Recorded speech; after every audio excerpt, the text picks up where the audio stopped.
Finalmente chegou o grande dia, porque o conclave para decidir quem será o próximo pontífice, quem comandará o próximo papado da Igreja Católica, começa hoje. Milhares de pessoas já assistiram à oração universal, que é o rito que marca a abertura da eleição. E daqui a pouquinho a gente vai voltar até para o Vaticano diretamente para acompanhar ao vivo a procissão que os cardeais farão até a Capela Sistina para o primeiríssimo dia de votação. Temos as imagens projetadas na tela das multiplataformas da nossa Jovem Pan, dessa procissão que ocorreu mais cedo, logo hoje pela manhã. Fabrício Neto que corrigindo... É da missa que aconteceu mais cedo, né? Perfeitamente. Da missa que já é parte de todo o protocolo aí, dando o peso e realmente o quão momentoso é essa ocasião, né, Fabrício? Exatamente, é um dia cheio de rituais, o conclave é um grande ritual da Igreja Católica, tem vários momentos muito específicos que faz parte da tradição, nada ali acontece por acaso. Daqui a pouquinho, às 10h45 no horário de Brasília, a gente certamente vai conferir aqui ao vivo no Morning Show, essa caminhada que os cardeais vão fazer da Casa Santa Marta para o Palácio Apostólico, que é onde deveria viver o Papa, né? O Papa Francisco abriu mão de viver no Palácio Apostólico para viver também na Casa Santa Marta, e aí de lá eles vão para a Capela Sistina para dar início ao conclave. Lembrando que hoje é apenas uma votação que os cardeais vão fazer. Dificilmente a gente tem a definição hoje. Pode sair hoje o resultado já? Pode, mas não é essa a expectativa. Expectativa para que saia a partir de amanhã ou então sexta-feira, quando aí a gente passa a ter 4 votações por dia, no máximo, né? 2 pela manhã, 2 pela parte da tarde. Tem ali um intervalo para os cardeais almoçarem, tem aquele intervalo para eles trocarem aquela ideia, fazerem também suas orações, né? Para saber exatamente o que eles estão pensando em relação a essa votação, a esse conclave. E aí sim a gente deve ter a definição. Mas é um momento agora muito reservado que a gente vai entrar, né? A partir do momento que eles fazem essa caminhada, que eles entram ali no Palácio Apostólico, na Capela Sistina, aí, portas fechadas, só Deus sabe o que vai acontecer literalmente, né? A gente sabe muito bem que talvez o espírito do nosso tempo, não só aqui no Brasil, mas no mundo, né, Fabrício, é o da atenção fragmentada, da ansiedade, da hiperconectividade. Eu acho que isso até reflete um pouco a duração dos conclaves, dos últimos conclaves, até porque João Paulo II durou 3 dias. O próprio Joseph Ratzinger, ou Bento XVI, 2 dias...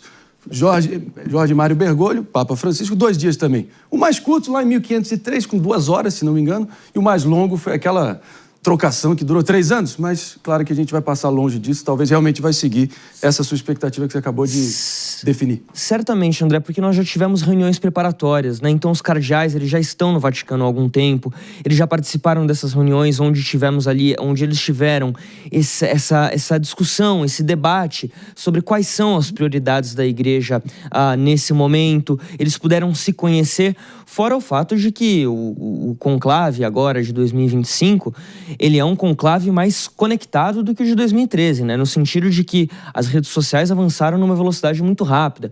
Então, os cardeais eles já chegam mais ou menos sabendo quem é quem, ou pelo menos sabem um pouco do que pensa cada um dos cardeais ali.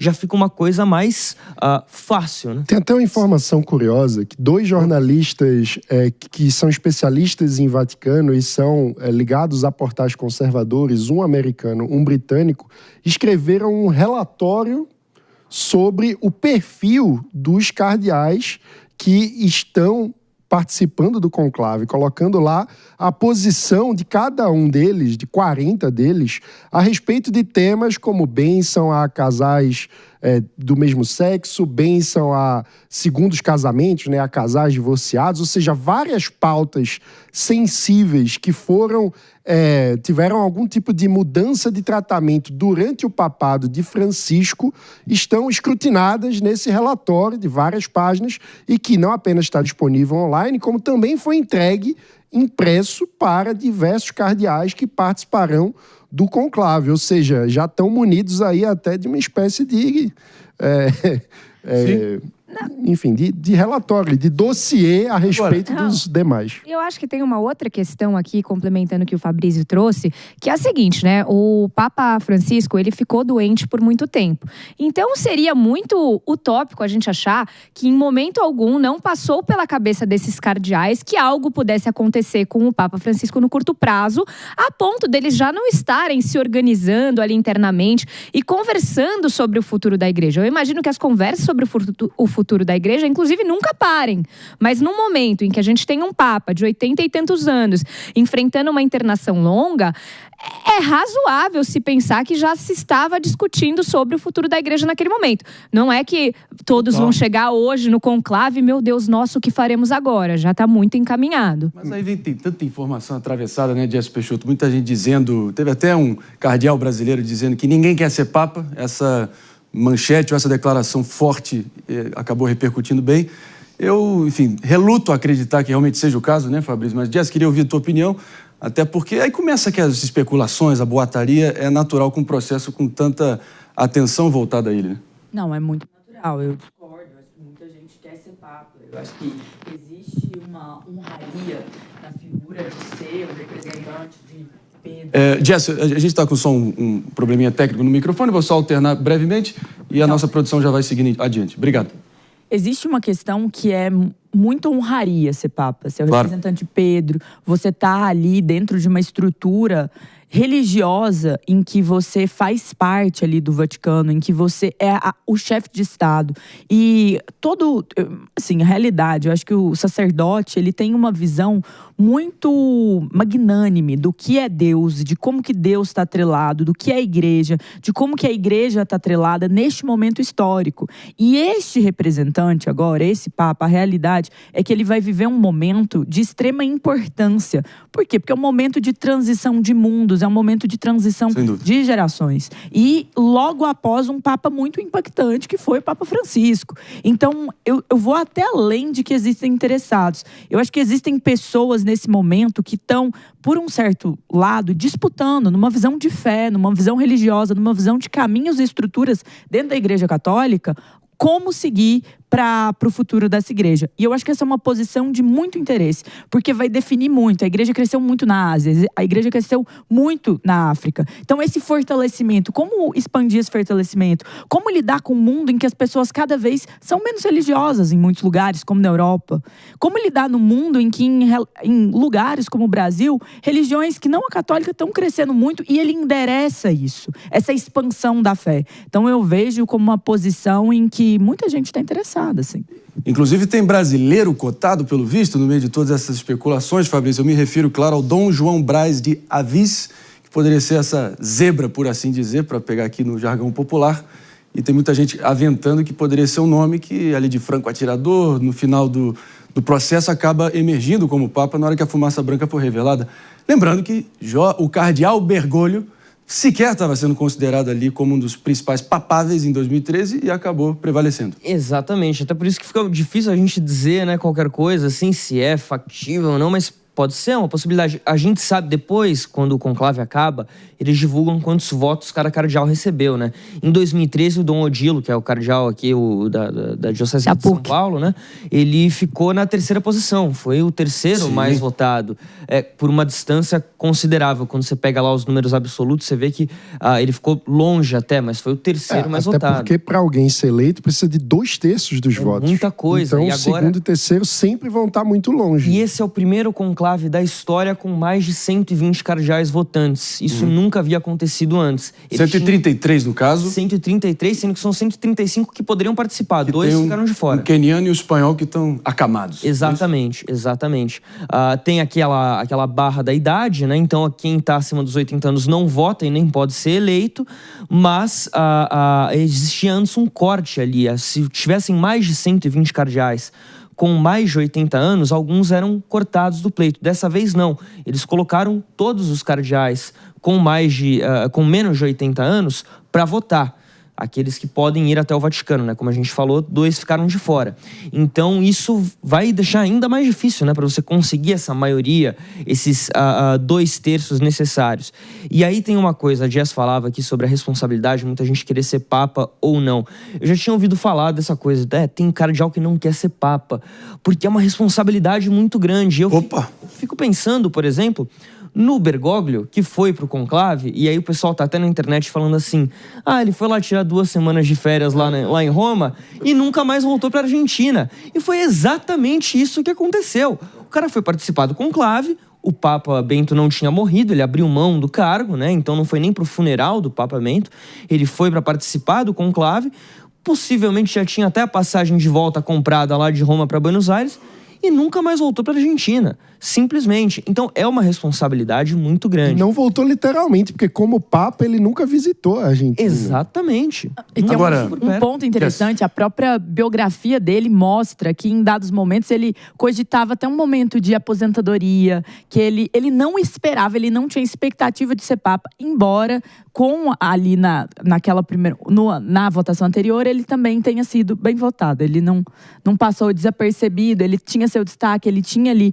as pessoas no entorno dele. E o mais engraçado para mim, as visões conflitantes de um papado ao outro, né? Conflitantes não no sentido de briga, não leva isso para uma polarização política, mas uma visão de igreja, de caminhos da igreja que são diferentes. E aí, de repente, essa troca pro Francisco, né? Abruptamente, fora da expectativa, e que mudou a Igreja Católica. E eleito por um conclave mais conservador, um colegiado mais conservador. Então isso que aumenta também essa expectativa, né? Muita gente falando, o Francisco nomeou 80% dos cardeais. Sim, é verdade, mas não quer dizer que eles vão seguir essa ideia. Exato. A coisa não é tão preto e branco, tem nuance, tem, enfim, muitas particularidades. Não é uma coisa que a gente pode transplantar a realidade aqui do nosso mundo, dos meros mortais aqui fora, da polarização política, e achar que tem o Papa de direita e Papa de esquerda. Claro que tem inclinações e posicionamentos que alinham com o vozerio e a discussão política aqui do mundo real. Mas daí ser algo assim, tão preto no branco, ou tão automática essa conversão, é uma leitura rasa e errada, fundamentalmente. Agora, Aninha. Não, era isso que eu ia comentar, que é uma leitura que a gente não tem que fazer, porque a gente está falando de algo que transcende qualquer aspecto político, embora o Papa seja também um chefe de Estado, porque ele chefia o Vaticano, a gente está falando de fé, a gente está falando de talvez o que é mais antigo da nossa sociedade, do mundo. Então, seria muito arrogante a gente querer colocar em caixas políticas, como a gente às vezes faz, porque se trata de algo muito maior do que isso. Tem uma coisa que, assim, definitivamente existem cardeais mais progressistas e cardeais mais conservadores. Sem dúvida. Embora a gente não tenha como prever quem vai ser eleito, eu imagino que dificilmente um cardeal ultraconservador, eu estava falando no Jornal da Manhã do cardeal da Sri Lanka, Malcolm Ranjit, que ele é contrário, por exemplo, à presença de mulheres no altar. Isso é algo que a igreja já deixou para trás um pouquinho, né? Assim, embora a igreja seja uma entidade, uma instituição conservadora, isso a gente não nega, que a igreja seja conservadora. Então, quando a gente fala de progressista e conservador, é dentro dessa ótica da igreja, que por si só já é conservadora, né? Quando eu estou falando aqui que um papa pode ser progressista, como foi o Francisco, não quer dizer que, a partir de amanhã o papa vai estar lá, dreadlock, com um negócio aceso na mão. Não é isso, né, gente? Vamos com calma. A fumaça verde vai sair de cima. Exatamente. E vale a fumaça verde vai aparecer. Esse ponto ele é muito importante que o Fabrício traz. Porque, no final das contas, as pessoas, quando falam progressismo, elas pensam, esse Papa... ele comunista, comunista. É tipo isso. Comunista. Mas, na realidade, o Francisco mesmo se posicionou durante o papado, bem contra a questão do aborto. Sim. Muito contrário à questão do aborto.